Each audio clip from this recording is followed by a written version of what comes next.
so this is a technique for Pinan Sandan. We start facing the other direction, and the attacker grabs your left hand with their left hand. And the reason why we start in this direction is it makes it more realistic to get a cross grab. Now, it is possible if we were facing each other that someone could grab across like this, but it is generally more common that they would grab the same side, and then this technique wouldn't work for this scenario and it'd be something different.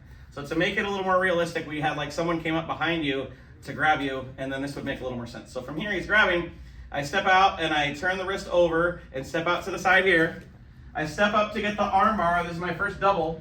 My next double, I take my right arm and I wrap over, and I'm controlling the wrist, turning, grabbing my forearm. This is called a figure four. I take my left foot and I step behind and I pull him down, and then I release and punch in ki-ai.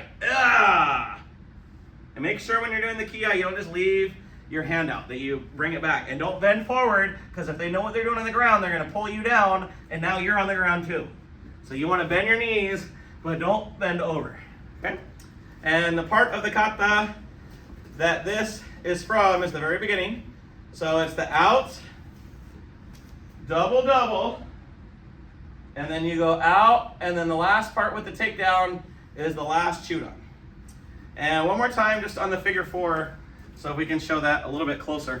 So from here, my right hand sneaks over. I need to keep it right here in the forearm. I don't want to slide up, like right at the forearm side of the elbow. And then I'm letting his wrist turn as I am moving it behind. And then I grab my own wrist and I continue. Okay, now I don't want to stand here if this was real, because he's going to probably punch me with the other hand. So I want to be more offline. And the more pressure I put, the harder it's going to be to punch me. And I'm just using my foot as an added bonus to do the takedown. And the more I kick out, the more he's going to go down. And then you back up. Thanks.